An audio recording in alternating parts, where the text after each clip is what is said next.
नाजरीन अस्सलामुअलैकुम।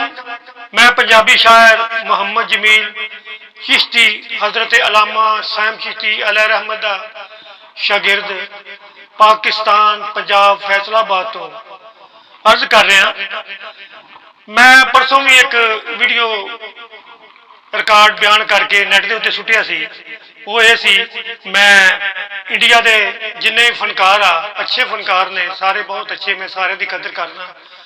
तो उन्होंने अगे मैं गुजारिश की सी कि मेरा कलाम तुहाडे इंडिया का एक कवाल सरदार वो पढ़ रहा है, पढ़े जरूर लख वारी पढ़े, लेकिन मेरा मकसद तो शो करे।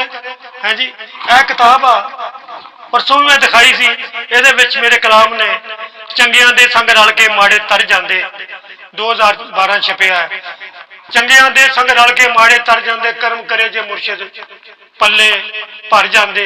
लज पाल मेरा मुर्शिद लज मेरी पाल रहा, हर मुश्किल सिर तो मेरा मुर्शिद टाल रहा। रो तक दा सजना हर वेले बड़ी पा के सूरत मुर्शिद दी, ये जलवे हक दे जलवे ने एवं समझना मूरत मुर्शिद दी। ये मेरे कलाम ने ते ये सरदार अली कवाल पढ़ रहा, लेकिन मेरा मकता शो करे। एक दे इन्हें मेरा मकता नहीं लाया, मेरा मकता कट के मेरा नाम कट के प्रीत लिखारी का ला दिता। कि वड्डी मेरे नाल ज्यादती की है। फनकार आ, इनू पता होना चाहिए भी फनकार की दिलादारी होंगी आ। फनकार या शायर किसी को की मंगदा, वो अपने फन की दाद मंगदा तो उसका दिल वड्डा हो जाता। तो तुहाडी मेहरबानी सरदार अली साहब, तुहाडे नाम मैं पैगाम भेज रहा कि मेरे कलाम ने मेरा मकता शो कर तेन दोबारा रिकॉर्ड करके नैट के उत्ते सुट। है जी, तो मैं जिन्हें भी इंडिया के फनकार आ उन्होंने अगे मैं गुजारिश करना, ये मेरी दिलादारी हुई आ, इसका मदावा होना चाहिए। है जी, मैनू बड़ी जहनी टेंशन पहुंची, मेरा बड़ा मरूफ कलाम। देखो कितना वड्डा अजीम फनकार सी नुसरत फतेह अली खान। तो मैं तो एक मामूली बंदा, एक मामूली शायर आ पंजाबी का, लेकिन उन्हें भी मेरा मकता किसी कलाम के मिस नहीं किया है।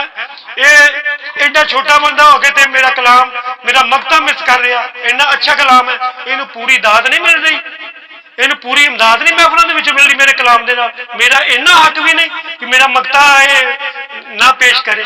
यदि मेहरबानी ये मेरा मकता पेश करे। मैं मास्टर सलीम साहब बहुत अच्छे फनकार, बहुत अच्छे कवाल फनकार, अजीम कलाकार ने, वो अगे भी मैं गुजारिश करना ये उन्होंने समझावे, इनू समझावे भी यह मकता है ज्यादती ना कर, किसी की दिलादारी नहीं करनी चाहिए। ये अल्लाह वाले के दरबारों के उत्ते कलाम पेश करता।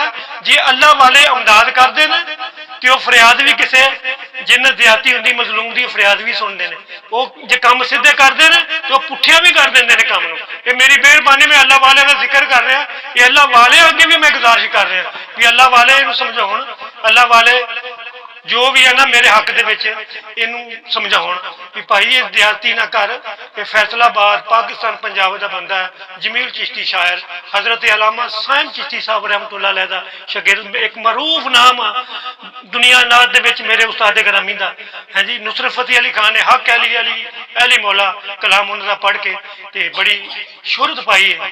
तो मैं उन्होंने शागिर्द हाँ, तो मेरे नाल इसकी ज्यादती ना करे, तो जरा अपने होश दे नाखन लवे, तो ये मेरा कलाम दोबारा रिकॉर्ड करे। यह किताब वो हथी आई है, ये मेरे कलाम ने 2012 के रह तक दा सजना हर वेले जिन्हें भी फनकार ने मैं उन्होंने सारे अगे गुजारिश कर रहा। नूरा असिस्टेंट अपना मास्टर सलीम बंटी कवाल, एक होर ने कवाल अपना मैनू उन्होंने नाम बहुत अच्छे अजीम फनकार उन्होंने गुरदास मान साहब, उन्होंने अगे भी मैं गुजारिश करना, बहुत अच्छे फनकार ने। मैं उन्होंने फिल्म वेखी है वारिस शाह का किरदार उन्होंने बड़ा अच्छा किया। तो फनकार फनकार की कदर होंगी है तो हमदर्दी होंगी है। ये मेरी दिलादारी आ, इसका मदावा किया जाए, उन्होंने समझाया जाए कि भाई फनकार या शायर किसी को की मंगता। शायर को सिर्फ शायर अपनी दाद का भुखा, उन्होंने दाद मिल जाए, उन्होंने मकता वह पेश किया जाए तो उसकी शायर की मेहनत मोड़ होंगी है। अल्लाह हाफिज, अल्लाह हाफिज।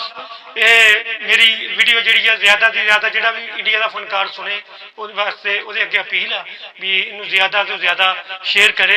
अस्सलामुअलैकुम। पंजाबी शायर मोहम्मद जमील चिश्ती तलमीज़ी अरशद हजरत अलामा सैम चिश्ती पाकिस्तान पंजाब फैसलाबाद। अल्लाह हाफ़िज़।